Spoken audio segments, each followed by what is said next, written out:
30. So help yourself if you want to wet your whistle or get another dessert. Certainly welcome you all today.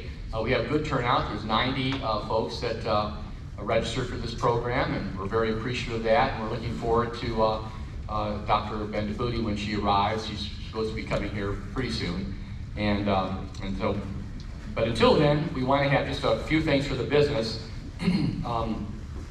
One of the things I wanted to mention to you, and I've written this in the newsletters that you've gotten, or in a postscript, that we are moving to a paperless way of communicating. It's just something that we really have to do because of the cost of mailing and printing, and just the layout that we have to do when we have our mailings go out. So just so you know, I mean, there's a lot of your utility companies and all kinds of people that are trying to be sustainable and aware of the environment and are going paperless, and so we're going to be doing that. A lot of our other organizations, the University Women's Club and others are going paperless, so I do want to say that. Now I think there's about, and I don't know, Mona's out here somewhere, I think there's about maybe 30 people that still we don't have an email from. And we're we don't want to just drop those folks off. They've been loyal members of our organization, so we're trying to figure out a way that we might be able to still communicate to those folks so that they don't lose anything. But this is probably going to be something we're going to do individually and not so much through a mailing, but we're going to look into that. But just wanted to point that out to you. We're certainly looking for new members and retaining the members we have. We're always interested in any ideas, suggestions, opinions that you might have in order to meet more of your needs as a retiree association. I think one of the things we're hoping that the president will address today is maybe some ways we can become better engaged with the university administration, just the university in general. But if you know anyone that isn't a member, certainly encourage them to join. It's certainly not a real costly thing to join. And also, we want to retain our members. So if you have suggestions, opinions, or anything, please don't hesitate to contact one of the board members. One of the areas where we do need some help, and that's in the programming committee. We're always interested in having people help out with our programs. Some of you might have expertise in an area that you would be willing to put on a program for our group. We had a professor at Penn State a year or so ago that was a sleep specialist that put on a program about good sleep hygiene, and that was well received. And so there's many people, many of you that are past faculty people or might have some expertise or a hobby that we would love to embrace that in having you present a program to our organization. So if you do have some special program that you're doing, not program, but special, what am I trying to say? That's exactly it. I was just thinking that. Please, I have too many beans or something, I think. I don't know what. So, we do have one really main business item. We do have a member-at-large position which is open on our organization. Frank Archibald, who served as one of our members at large, is terming off, and so we want to fill his position. And so we do have one candidate that has expressed an interest to fill that position, and that person is Teddy Nicholas. Teddy is the past president of the University Women's Club and very active in the University Women's Club, among other organizations. Do we have any nominations from our group today in regards to anyone that might be interested or somebody would want to nominate somebody of being a member at large?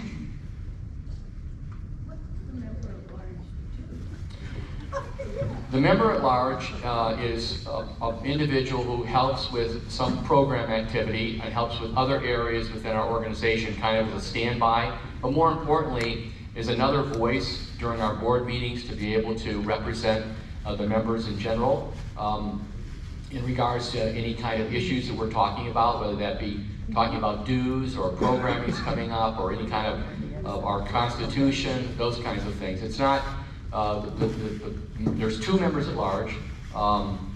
Jackie Esposito is our other member at large.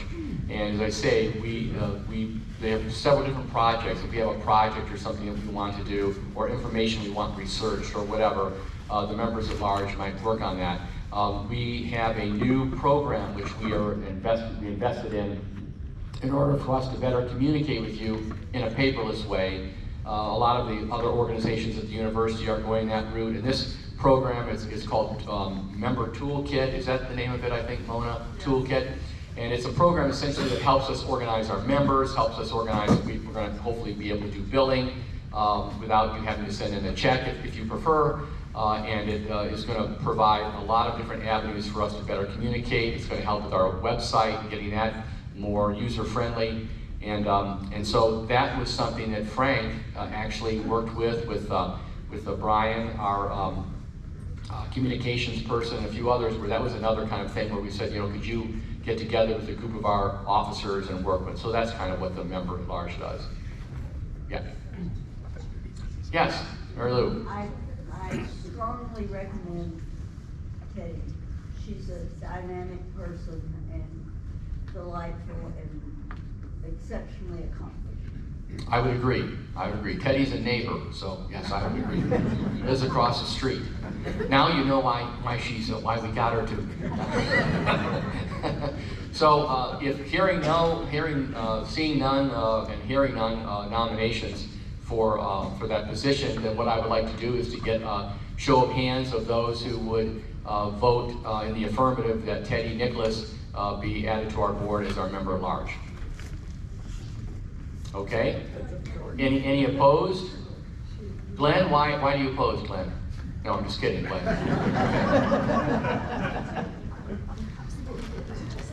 Okay, the President Bendapudi is going to be here shortly. If you need to use the restrooms, it's right down the hallway here. We'll take a little bit of a break and then we'll introduce our speaker. So 5 minutes. Thanks.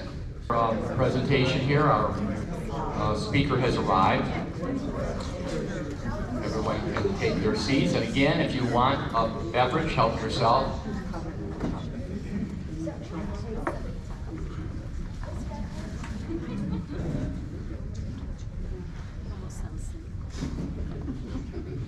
Neeli Bendapudi began her tenure as the 19th president of Penn State on May 9th, 2022. With nearly 30-year career as a leader in higher education and business, Dr. Bendapudi is a dedicated educator, academic, and executive. She leads Penn State's 24-campus network and top-ranked online World Campus with a focus on advancing excellence and creating opportunities for students, faculty, and staff to thrive. Prior to coming to Penn State, Dr. Bendapudi was president of the University of Louisville, where she oversaw a series of transformative efforts spanning academics, finance, the health enterprise, philanthropy, athletics, diversity, equity, and inclusion, and more. Among her leadership experiences, Dr. Bendapudi has served as provost and executive vice chancellor at the University of Kansas, the dean of the School of Business at the University of Kansas, and as founder, director of the Initiative for Managing Services at The Ohio State University. In addition to consulting for some of the world's largest companies and organizations, she was the executive vice president and chief customer officer at Huntington National Bank. With a research background in the study of consumer behavior in service contexts, she has taught marketing at a variety of higher education institutions and been honored for contributions in her field at both the national and university level. Dr. Bendapudi earned her bachelor's degree in English and an MBA from, Andhra University? in India, and her doctorate in marketing from the University of Kansas. It is my pleasure to introduce to you Neeli Bendapudi.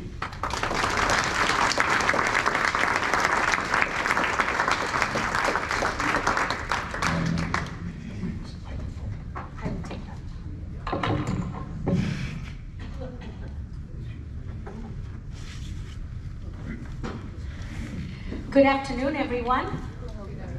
It is a pleasure to be here with you. I heard that I should have been here at lunch, that it was a good lunch. Sorry, I wasn't able. 2 more minutes. I'm delighted to be here with you. I'd like to take a minute and introduce my colleague, Heather Wilson, to you. I'm delighted to be here. And I mean that most sincerely, because I know that each and every one of you cares deeply about Penn State. When I talk to our students who are alumni, or students or alumni, they say, oh, we care so much about Penn State, and I remind them, we are extraordinarily grateful. Whether you were here for 4 years, or maybe even 8 years, that's phenomenal. But please remember that our faculty and our staff stay here for decades, that we give our lives to this place. So I always have to assure them that we understand and that we do care deeply about what's going on. I've thought about how best to use this time. Oh, these shoes, I have to tell you, fine. See, when you're a teacher, you just pay attention to everything. So sorry, Carolyn. Okay, pro tip, everybody. Bought these on Etsy, so now I can put these shoe clips on any shoes I wear and they become Penn State shoes. Now everybody's like, what's happening to her shoes? So I promise I'll walk around and model them for you. There you go. It's an honor to be here. And maybe we can start with this while you think of questions. I wondered how best to use our time. And I think that with a savvy group like this, you don't need me to give you the standard statistics. So what I would prefer to do is let you open up with questions. And then, of course, I have lots of other ideas that I can share about how things are going. Is that okay? So we'll just reverse it a little bit because I want it to be a conversation with you. I need your help, I want your guidance. But let's start with the shoes. Not the shoes, but one thing you will find is wherever I have been, you will never see me without something Penn State on. That's important to me. So there you go. The reason I did that at every university I was, and even every business I was, yes, including Boo Hiss Ohio State, which was my academic home. And I think I do that because it's a good reminder to me that when you're in leadership, everything you do reflects on Penn State. Whether you like it or not, everything. So my husband and I, as faculty, wrote about this concept called the living brand. Because when people read, I'm a marketing professor, they think I was the one who came up with the cool slogans or the ads. That is not my field. It's really about customer experience. I mean, I understand it. I've worked in that space. I talk about brand. But to me, it's not what you say about yourself. How does the world see you? Is that true? You know, anyone can claim to be anything, but is it what people see you as? So we actually wrote about a notion called the living brand. So to me, each of you, you understand Penn State, you embody Penn State, you've seen Penn State. So I really want to have an honest conversation with you where you can give me your guidance on what I can do well. So while you're thinking of questions, the things I'm asked about, number one, yes, my name truly does actually translate to Neeli. It means blue. You can go Google that. Neeli actually means blue. So I feel I'm where I'm meant to be. All 4 generations of my family have settled down well in State College. My mother lives with us. We have 1 daughter, my husband and I. She and her husband bought a house in Summer Hills area. And my 2-year-old grandson, he's now 26 months old. Oh, I know, the best. Arjun has managed to master the S. Until a few months ago, he would say, we are Penn State, Penn State. But this, just a week ago, suddenly he started saying, we are Penn State. So that's how we're counting milestones. We love being here. I started on May 9th, so it's been 1 year since I've been in the role. And in any job, it takes a year to really understand the rhythms of the job. For young people, I always counsel them, give anything 1 year to truly understand. For me, that 1 year will probably be July 1, because typically university professors, as you know well, and university presidents start July 1. I am delighted to be here. There have been challenges, there have been opportunities. The highlight, our nomenclators here, was commencement. I think I set a record for the number of commencements I was in personally, but when you think of what Penn State does, we had 14,000 graduates across our 24 campuses. And that's why we all do what we do, correct? Ultimately, it's about changing lives through higher education. So, I'm ready for your questions. If not, I'm happy to tell you how things are going and maybe seed some ideas. When you ask a question, if you're comfortable, would you tell me your name and what your role at Penn State was? I'll start with something simple. I'm Mark Miller. A lot of people would know me as Max. I was in IT for 35 years, and I'll give you advice as to what not to do with shoes. Okay. Oh, that's funny. All right. I thought you were being very hip. There you go. Yes. Well, thank you. Yes. You first. Oh, okay. I'm pretty loud, so I can probably, I'll tone it down a little.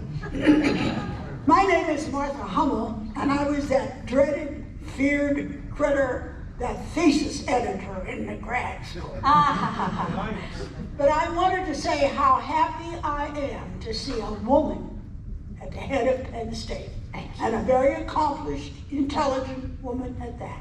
Thank you, thank you, thank you. Thank you so much. Very grateful.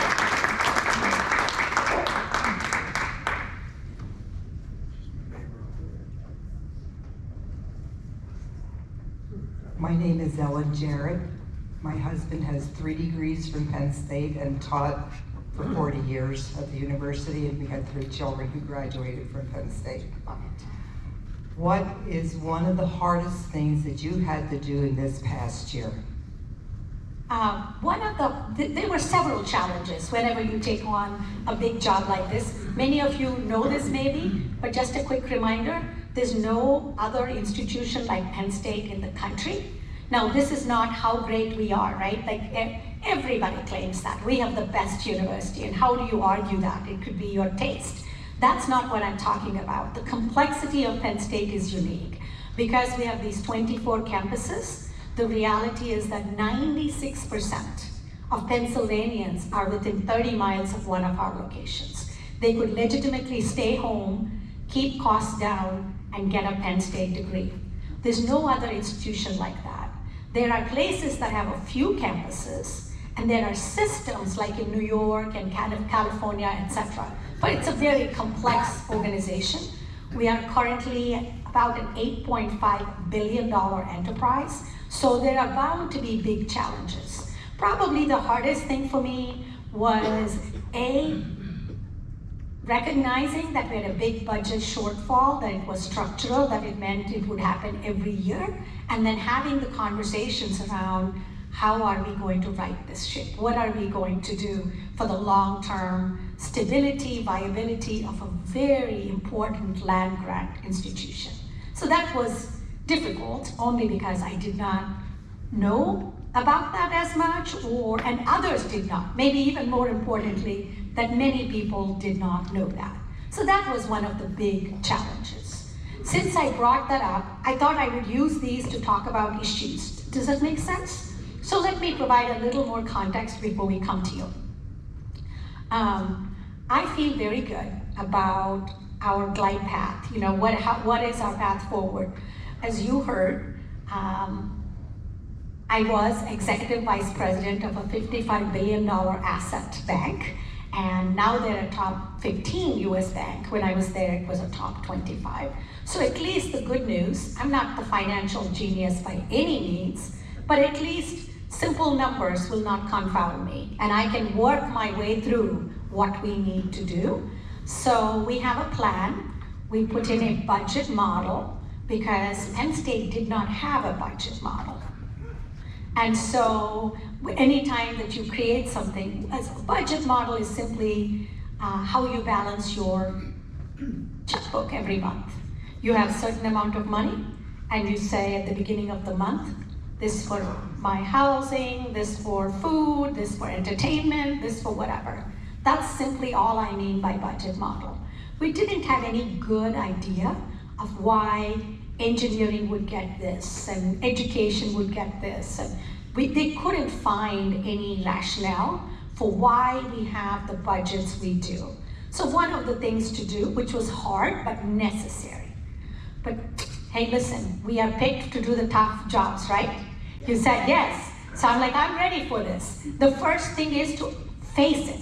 If you don't face something, you're never going to be able to address it. James Baldwin said it much better than I could. Not everything that's faced can be changed, but nothing can be changed if you don't face it. So the first step was, let's take a look. Let's look at how much is coming in. Let's look at where it's going. Have some rationale for why. Make it transparent. Because if it's not transparent, what happens is there are secret handshakes and deals that you may not know, and that's not a good way to run a large enterprise like ours. So I feel very good. Now every dean at University Park knows their own budget, everybody else's budget. Why are they getting that? All of our campuses, Commonwealth campuses, they know, why am I getting this? Why is somebody else getting that? I feel really good that we've built up a team now where people are ready to say, we see what we need to do, we're going to go do it. So I feel very, very energized, very hopeful, very confident, despite the challenges. Hope that makes sense. Okay. Yes. I'm Diana Dunn, and I'm really thrilled to be here at my first meeting of this group. And especially because I found one of my professors when I was getting my PhD at Penn State, sitting across the table from me, Bunny Willis. This is thrilling. I'm curious, looking forward. We have many new things on the horizon, including, maybe within the lifetimes of some of us, the demise of the pass-through of the Industrial Revolution, with AI coming on board. Could I ask you what you're looking forward as AI is on the horizon? You must be getting some space in that budget. How are you going to get it? On AI, I do want to talk about it. There are some things that are important enough that, hold on one second. I did want to give this some thought because I'm happy for this question, not surprised at this question, because this is something all of us are thinking about, correct? What is it going to do to education? I am not as worried about some people who say this is the end of civilization, because if you remember, when the calculator first came out, what did people say? This is the end, no one will ever know math anymore. Or when spell check came along, people said no one is going to be able to write a sentence anymore. So with an AI, it is something that's happening. The good news is the machines can only copy what human beings have already thought about. So our challenge now is to get our young people to think beyond that. How are we going to integrate it into our learning? Where do we go further? So Penn State, $1 billion of research a year, which is really incredible. We should be very, very proud of that. But within that, in the AI space, we have so many research centers that are studying this. And so I'm very excited about it. We have the Center for Socially Responsible Artificial Intelligence. I think that's going to be key. Socially responsible AI. Even the founders of AI, the people who started that revolution are saying, we've got to be careful that this doesn't get ahead of us, and it's a tool, and tools could be used for good or evil. We also have the AI foundations and scientific applications, the AI research lab, the algorithmic learning, privacy and security lab, the crowd AI, the other things that are happening, which means Penn State is at the forefront, is we have the Readiness Institute in Pittsburgh, where our faculty, this started a few years ago, not now, they're going in the first AI coaching for all students K through 12 on AI. And we are doing that, in neighborhoods where the digital divide is likely to be bigger. Does that make sense? So we all are thinking about it. I think we should leverage it. How do we leverage it best? We're not unique. You know that lots and lots of universities are studying it. The good news for Penn State is that we are part of the Big Ten and we are part of AAU. The Big Ten's academic alliance is very strong. And I love that. We usually say Big Ten, we think of the athletics. So we are all presidents, chancellors talking about how are we going to deal with AI? How do we incorporate it into the classroom for teaching, research, advising, counseling, fighting the loneliness, mental health issues. It could be used for a lot of good as well. The AAU is another group I want you all to be very familiar with. Many of you may already be so. It's the Association of American Universities. It's 63 US universities, 2 Canadian universities, the highest research. So it's the Ivy Leagues, it's us, it's a club that's important to be in, let's put it that way. And in fact, at our board meeting, at our meetings a month ago, we spent a lot of time saying, how are we going to be part of the solution? So Penn State on it. I would be lying if I said we figured it all out. Many of us are still struggling with how do we know? If someone just put it into ChatGPT and they gave us an answer. How do we give better questions so we know the student has to demonstrate that they've learned something, etc. But we are better positioned than most. So I won't make you do a pop quiz and raise your hands, but did you know Penn State graduates more STEM majors than any other university in the country? There are things about Penn Staters don't know. And so it's important. STEM, as you know, the science, technology, engineering, and mathematics, we graduate more STEM majors than any other university in the entire country. So I feel like we have an opportunity to be at the forefront of these changes. Since I brought up STEM, I have to add one more thing. To me, whether it's artificial intelligence, whether it's all of the other quantum physics advancements that are happening with the digital literacy, what we really need to focus on is turning that STEM into STEAM. A is for the arts. I think that's going to be very important to humanize all this science and this understanding. So STEAM, I did not come up with it. It's an acronym that's used in higher ed. STEAM to indicate A for the arts, supporting the arts so that we never lose the human capacity for creativity. I think that's going to be very, very critical. Yes.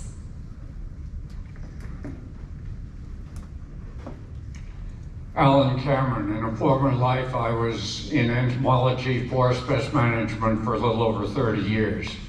And as a side comment, I'm glad to see your wardrobe extends beyond an academic gown. That's where I've usually seen you. Many faculty and staff retirees retired under the state employees retirement system. Historically, the legislature enacted a COLA about every 4 or 5 years.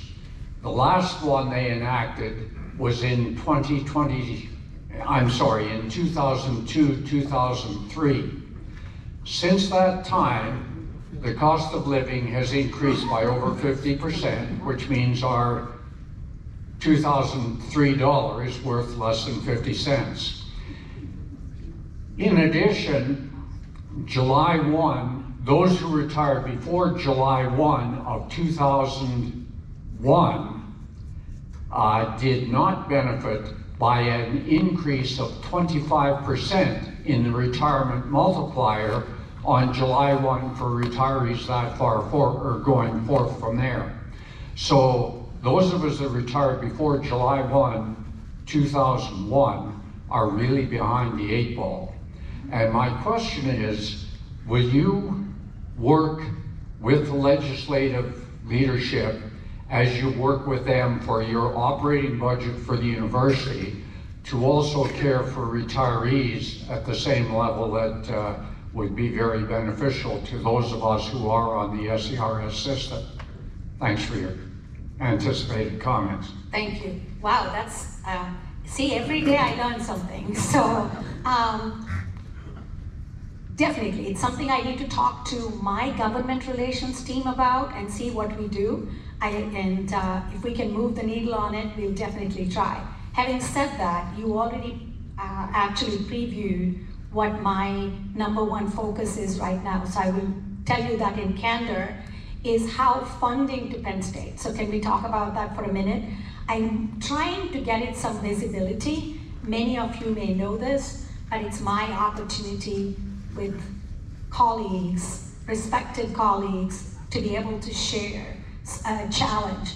So when I discovered this budgetary issue, the first thing you do is look through all of your revenues sources and say, is there anything we can do? What is happening to our budget?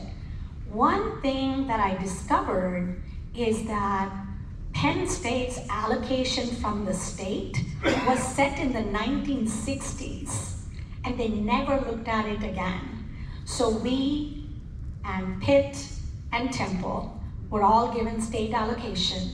And from then on, it was, do we get 2% more, 5% more, whatever, but never looked at the formula. And the problem with that is what happened from the 1960s to now. Those two, their enrollment has not grown at the rate ours has. And so weirdly now, we are being punished for educating more Pennsylvanians. In every state in the country, allocation of state dollars are based upon how many in-state students you educate. That's fair, because it's tax dollars going to support in-state students. And because we serve so many students, in effect, this is what's happening. It's all transparent. I believe in sharing data. You can go find it. But Rob comes to Penn State. The state gives me $1. Let's just say it's actually $5,600 to be precise. But for each Pennsylvania student, let's pretend he's an undergrad, comes for a degree, I get $1. But if he were to go to Temple University is getting $1.50, 50% more. If he goes to Pashi, it's a little bit more. If he went to Pitt, it's close to $1.70. So we have been losing money, especially over the last 20 years or so, where the enrollment growth has increased for us and theirs has decreased. So that, we made a bold request to the legislature to please bring us up to at least Temple's level. We're not even asking all the way to Pitt. If they brought us up to the next lowest, that's over $100 million a year that we are not getting. And so I feel that's not fair to a family, especially because if you look at the Commonwealth campuses, I know we are in Happy Valley right now, but I'm also responsible for what is happening in every single campus. Some of them, their median household income is about $35,000 a year. So they really need this help. So FYI, what do we do with the $5,600 per student that we get? The state's money is supposed to be to reduce in-state tuition. And you know, in Pennsylvania, we are at the bottom. We're 48 or 49 out of 50 states for per student funding for higher education, period. The money that we're getting now has to be more about doubled to match what I was getting in Louisville per student from Kentucky. So just to put that into perspective for you. So all of this to say, one of the things, and we can ask for both, there's no reason not to, but I want to ask you for your help as well. You are connected, you know, So we have a website called advocate.psu.edu, or if a letter is even more important or significant, we can get you the data. Heather, let's send the data. We're asking you to talk to legislators if possible and say, don't punish Penn State. We educate more first-generation college students. We educate more Pell Grant students. Penn State educates more Pell Grant students. You know what Pell Grant is, right? The bottom of the income pyramid. So we are really transforming lives. We educate more Pell Grant students than all of the Ivy Leagues combined. So we really make a difference. So on any metric, we educate more students and we are being punished because our per student funding is so low. By the way, Penn State does take that $5,600, but we match it with our own monies. So an in-state student pays about $13,000 less than an out-of-state student. And so these are important data. I'm telling you because many of my peers did not know, many of my team did not know, many of my board members were not aware of how bad it had gotten. So we would love it when everything is out there. If you go to advocate.psu.edu, or it's publicly available data, what we get from the state and how many students, Pennsylvania students, we serve. So we'd love your support for that too.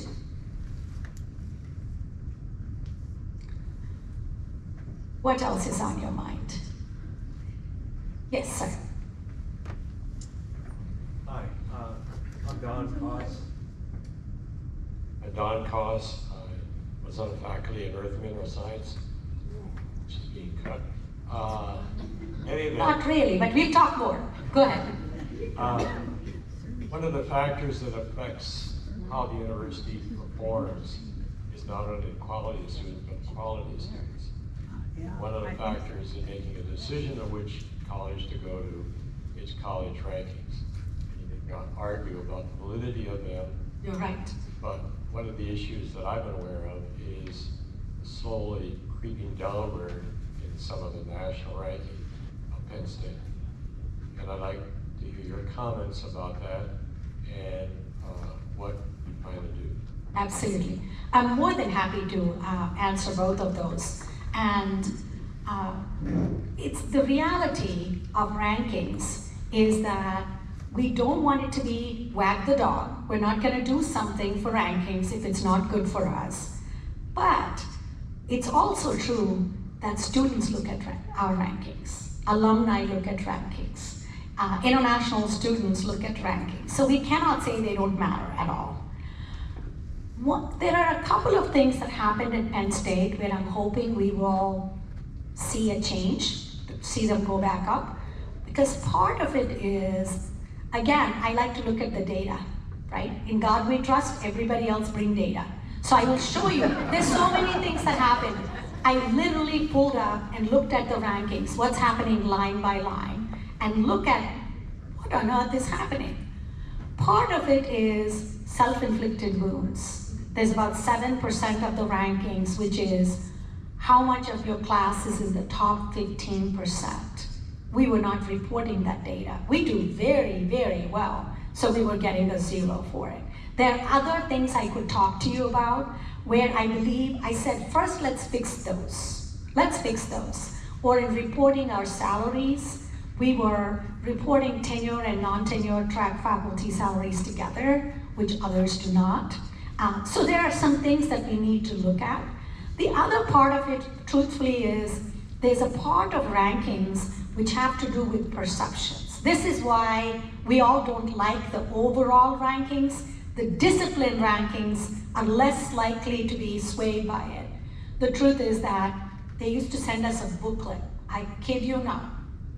They used to send us a booklet where by state, now it's online, but the same principle. It'll start with Alabama and list every single college and university and say, what do you think about them, 1 to 5. So there were years where Stanford's accounting PhD was ranked, I think that's the one, was ranked like #2 in the country. They didn't even have an accounting PhD program. So it's like the halo effect. But What I do think we need to do is make sure that Penn State is recognized, seen outside. So we've also got to tell our story to our peers because they do a pretty good job. I have very strong feelings about it. I would tell you that to say it doesn't matter at all, we're kind of fooling ourselves a little bit. There are some groups that do care. And as long as it's also the right thing for our students and our faculty and our staff, I'm supportive. So for example, one of the things I'm trying to do is how do you define student success? So let's look at students as one group that looks at rankings data. I really believe that what we need to do is look at not just the inputs. Think, traditionally all these rankings are based upon how high the GPA is of the students we bring in, how high the SAT is or the ACT is of the students we bring in. That's an important metric. But if you stop there, what are you saying about yourself? Give me your smartest kids and I won't mess them up? Like, what are we saying? What is our value add to those students when they come here? And we do have a mission of transforming lives through higher education. First generation, low-income students, that's part and parcel of what we're supposed to do. So I am challenging us to say, come to Penn State and let's look at what are you the most employable students out there when you graduate. Through the experiences you have at Penn State, are you the most sought after talent? It doesn't mean you cannot go off and start your own business. But I want every employer knocking on your door to say, I want to hire you. You could go to grad school, you could start your own business, but that's how we need to say, are we doing the right thing? I am convinced already the federal government is looking at it. More and more the rankings will go towards what is happening after they come to Penn State.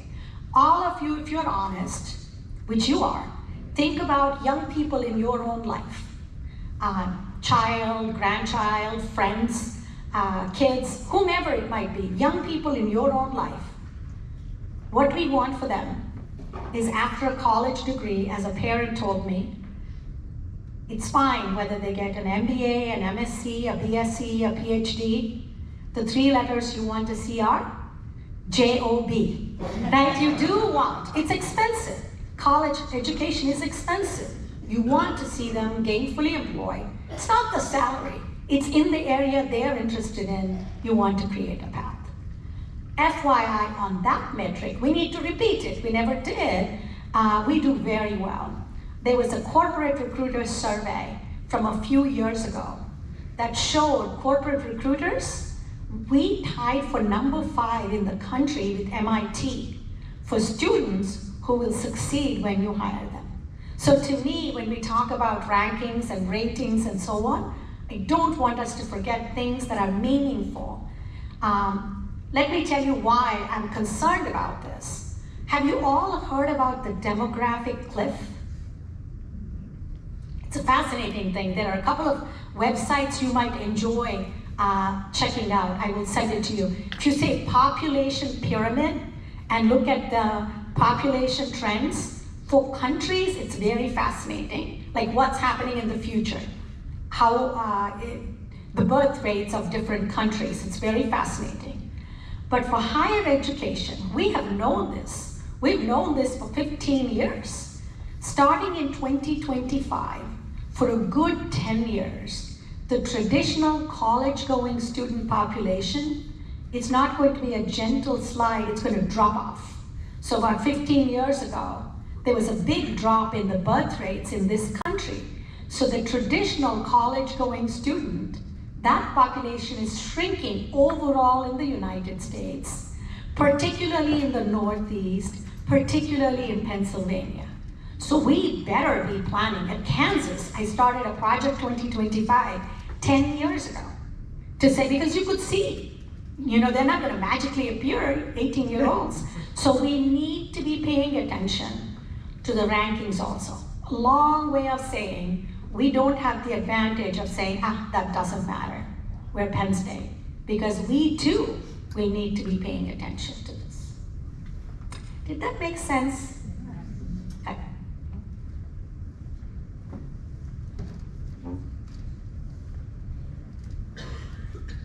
Jim Rosenberger, formerly Statistics Department. I have a question about how you deal with the legislature. You were talking about getting our support from Pennsylvania. I'm wondering how you respond to those legislators that probably say to you, but shouldn't we support Pennsylvania students, not just Penn State? And the state has many, many private institutions that are high quality. How do you respond to that? Would that be a fairer way to be sure Pennsylvanians get their support? That's a great point. I'm not going to say that I expected miracles right away, but by pointing out to them that supporting Pennsylvania students, every state, the state funding is usually given to the public state-affiliated universities. They do support the privates to some extent too. I think we're breaking through a little bit.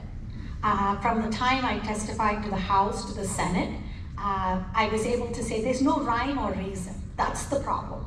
And that's why for us too, when people say this is being cut or that's being cut, there was no rhyme or reason to why we were giving. So the same thing that I'm criticizing the state for, we were also doing. Like to say, why do we define where funding goes? As long as it's transparent and we say these are the rules, that's okay.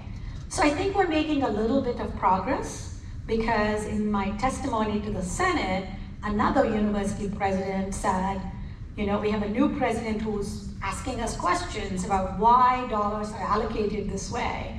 And this other president said, there's no rhyme or reason in Pennsylvania. The one thing that I do think about, as we say the dollars follow the student, is I warn them not to jump all the way to, what do you call it? Not coupons, what's the word? Vouchers. Immediately for higher education. And here is why. I am not at all afraid of competition in any way, shape, or form, but you've got to be cautious, because higher education, now I'm fully turning a nerd and I will go to my psychology background. When we shop for something, we discuss 3 kinds of things that you could shop for, okay? Some are search goods. What are search goods? Here, this chair is a search good, meaning while I'm shopping for a chair, I can sit on it and I can judge the quality. I can go test it out, right? During the search process, I can tell what it's like. I can judge. A second category of goods is experience goods. A meal at a restaurant. Tasting it before may not be the same, but when you go sit there in the restaurant and you're actually experiencing it, you can say, this is good, this is bad. Higher education, consulting, a doctor's advice, these are not search goods or experience goods, they're credence goods. That means you buy them now with the hope that much later in time, it will pay off.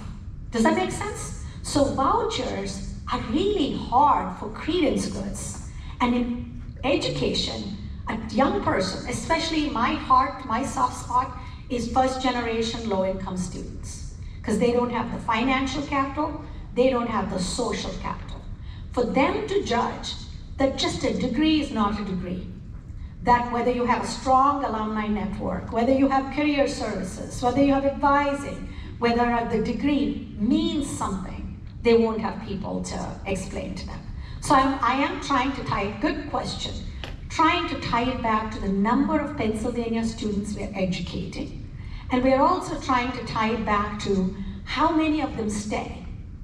They stay in Pennsylvania. And Pennsylvania, what did we already establish? Net, we are losing population. Net exporter of people, unfortunately. We need them to stay. And when the state gives us money, what can we do? We can reduce the tuition.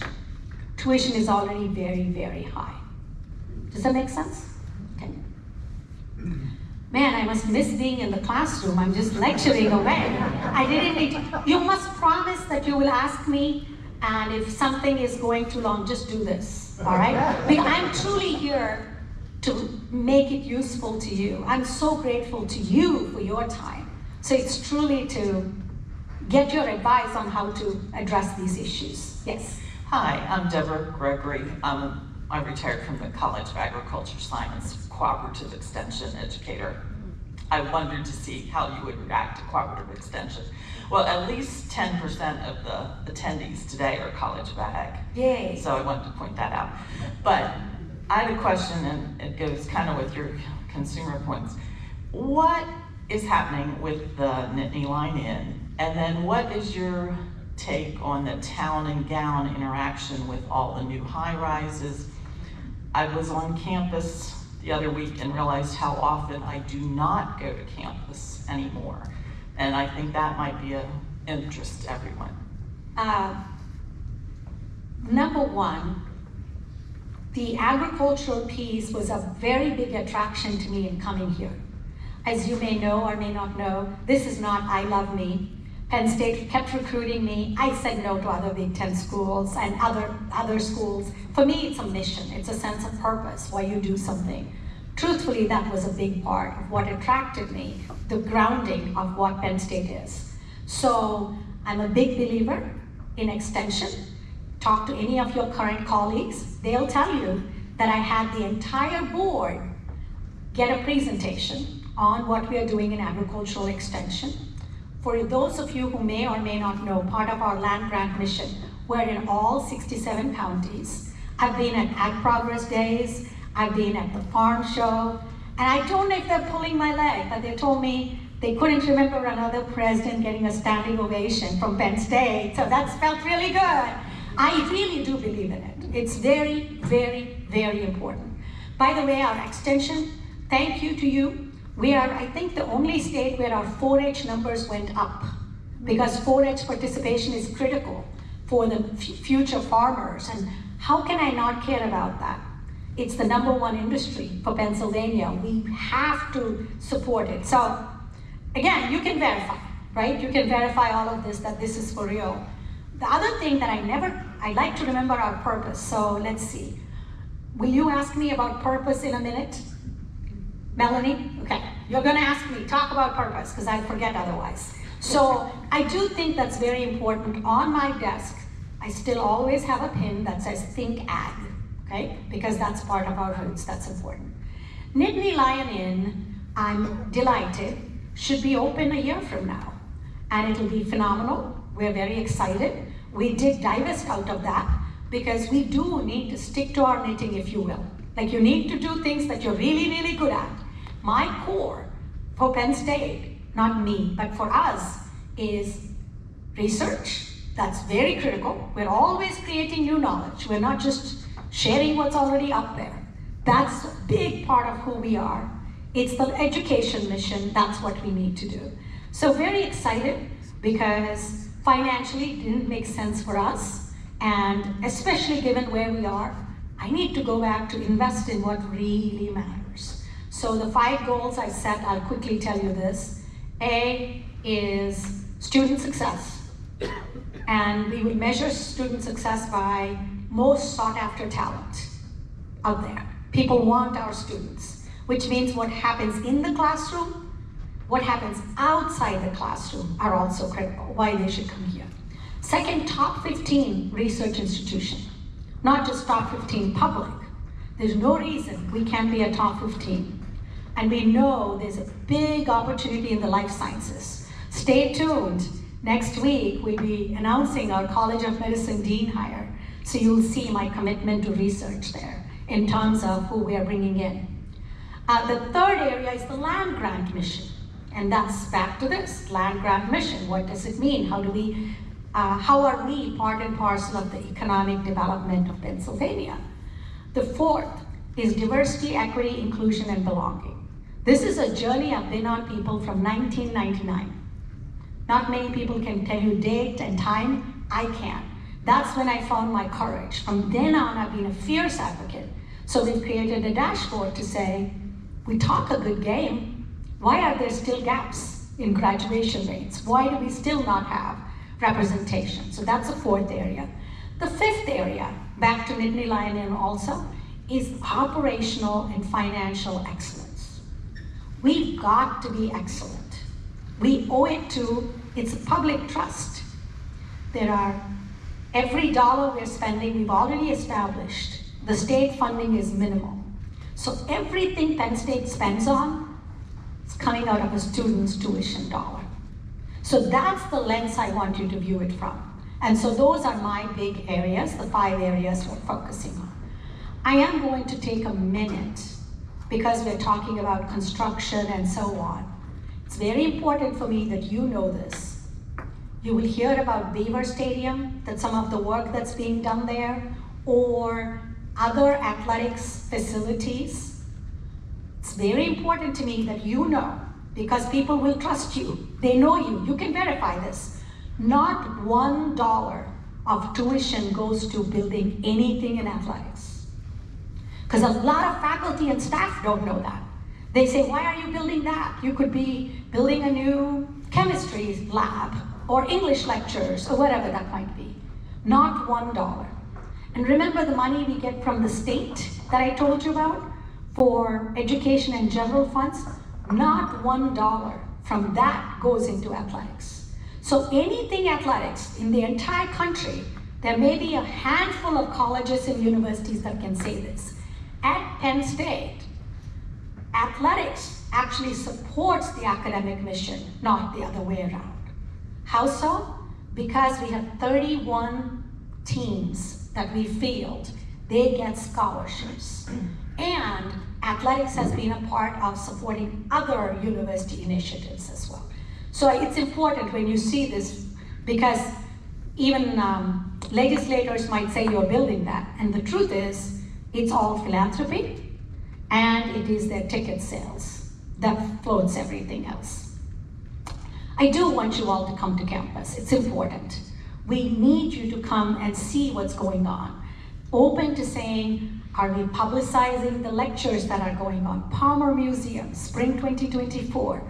That's an opportunity to come and check out.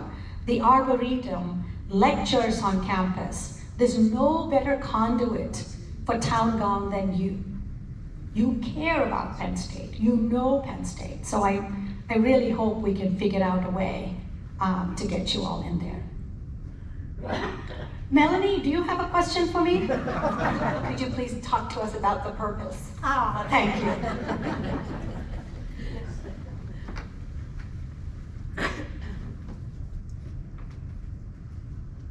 I want you all to imagine we're going back in time, okay? Like those movie reels, we're just going back in time. We're going back to 1862. What was happening in the country in 1862? The Civil War.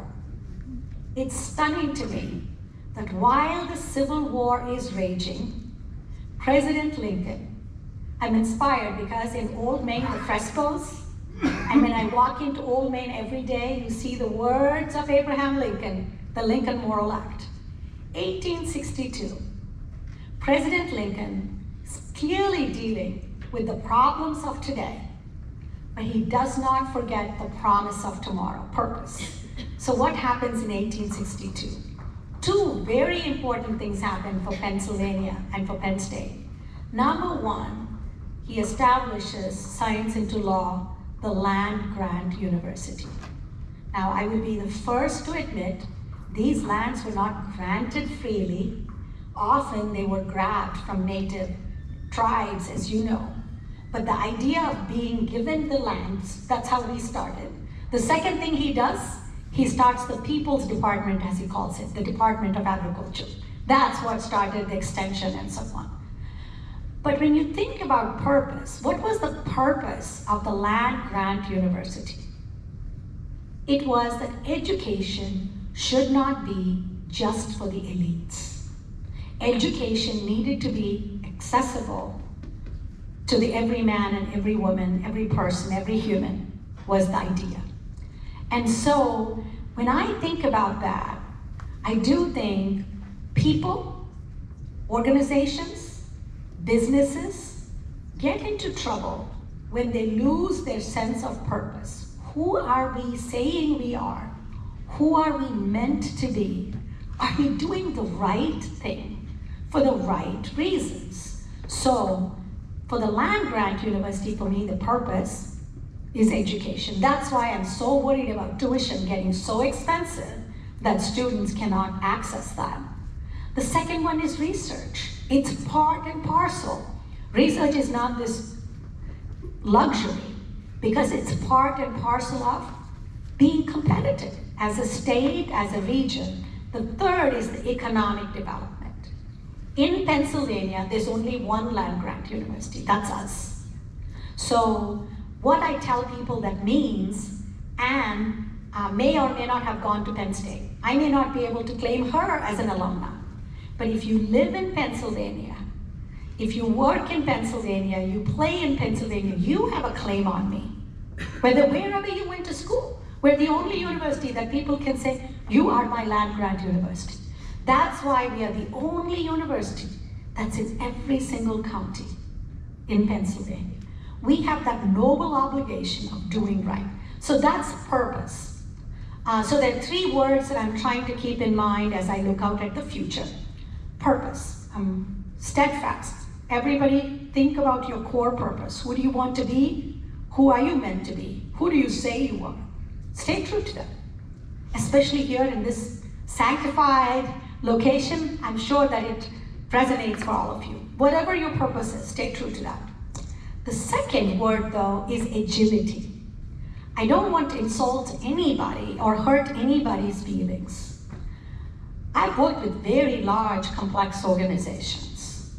Penn State, we are way too bureaucratic for our own good. We really are.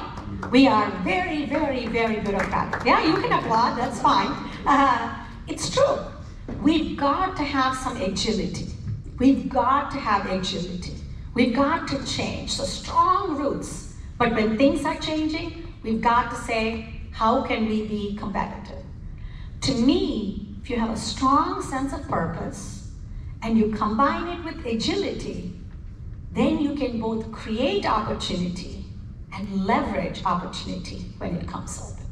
So that's how I look at it. So if you ask me, how are you making decisions? To me, is it true to our purpose?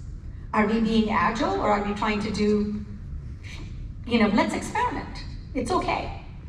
We don't have to make something a rule that everybody has to. I'll give you one example of bureaucracy in case you're wondering. I came in here and discovered that I was personally signing off on contracts for people that I have no idea what they do. So for example, the 4th assistant coach in wrestling. I'm just making this up. That's not a good use of anyone's time.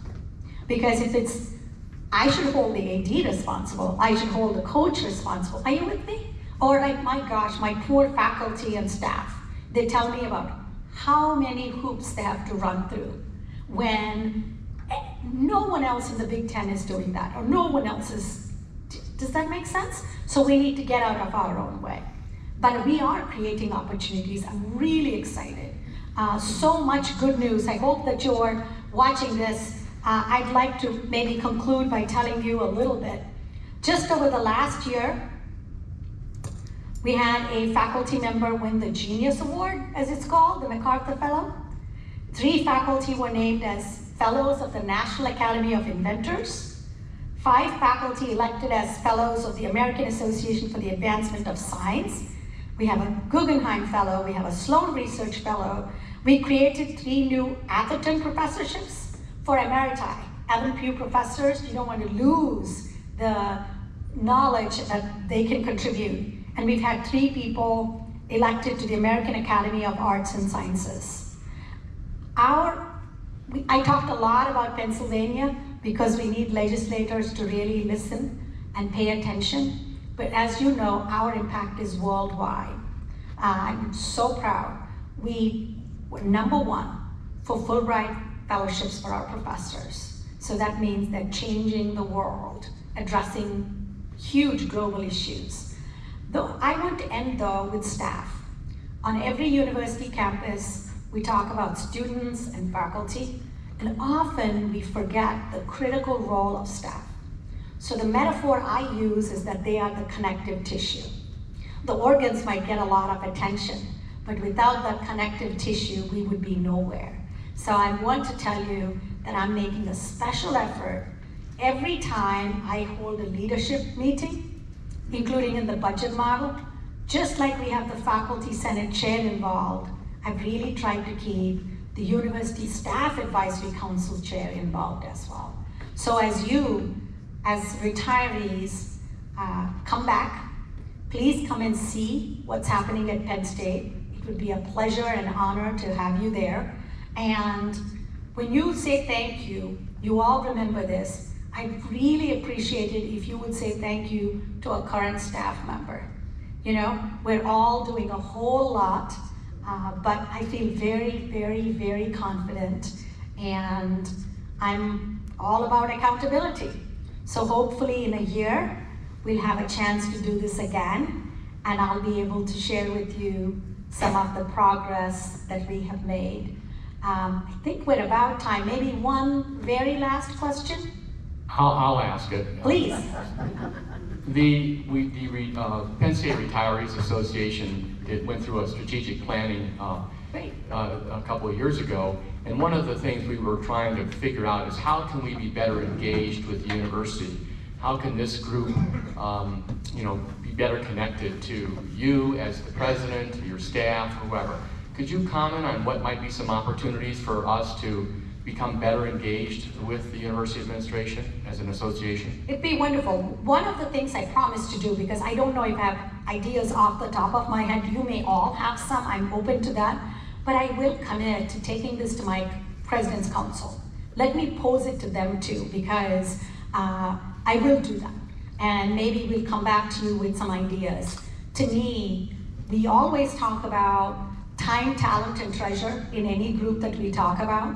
And I think that this group, anything that's of interest to you, guidance you may provide, areas might be, we have retention, we have a lot of first generation low-income students that come, and did you know that the #1 predictor of how well they would do is whether there's a caring adult in their lives? Gallup and Purdue did this big study. So maybe there's an opportunity. Let me think about it. I'd love to see whether it's mentoring our faculty and staff or students, making sure when we bring people here that they know there are a lot of people who want them to succeed. We want nothing more. This is paying it forward, right? All of us are just trying to pay it forward and say, we are grateful you're here, we're committed to your success. Heather, did you make a note of that? I saw her, I knew she did. So let me take it back. I'd love to hear what thoughts they have. And if you're okay with it, I'd like to share this with our deans as well and ask what thoughts they may have. Thank you very much. Thank you so much. I hope this was interesting to you. I'm so grateful. I give you my word. I will give it my all. I've never worked this hard at anything my whole life, but I'm also truly enjoying it because I can see the purpose. People ask me, how do you keep going? It's like, it's not about you, it's not about me, it's the purpose of what we are. So we've got to end on this, right? I've learned it. We are Penn State. We are Penn State. We are Penn State. Thank you. You're welcome. Hey, listen everybody, this is the last word. We are is not just an athletics cheer. It can be an athletics cheer, but to me it's so much more. We are is wisdom. That none of us is truly happy, truthfully. At our core, we are never truly happy if it's only I am. We are. We are only as strong as the families, the communities that we are born into that we do not control. So even more importantly, the families we cultivate, that we nourish, the groups that we are part of. So it's a sense of community to me. So that's why I want us to own we are, as we are Penn State means each of us is Penn State. No one gets to tell another person you are not Penn State, because that's all of us together, and it takes all of us to make Penn State. So thank you for letting me lead you in a chair. Thank you very much.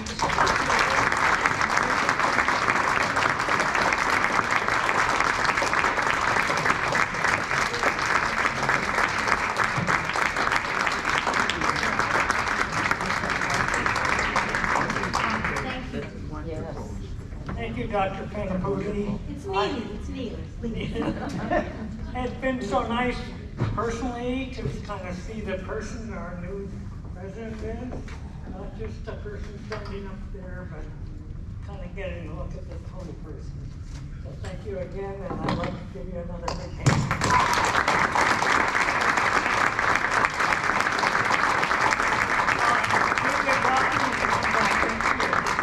I would love to. See your shoes. Thank you. Yes, we do. These beautiful table settings that are in front of you are what we call spring into spring. And they're those little slinkies. Thank you, Alan. And so you're at a table of 6, each of the tables. Thank you again, Neeli. Appreciate it. You're at a table of 6, and so what we're going to do is on this side of the table, starting with this chair. So it'll be, each table starting with the first chair of the 6. Count the number 1, 2, 3, 4, 5, 6. Right? So 1, 2, 3, 4, 5, 6. Everybody kind of understand where that is? Okay. Does someone have the box? Oh, where is the box?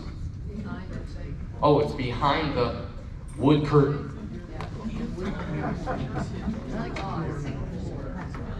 And let me see here. We'll ask Rob Pangborn to pick a number.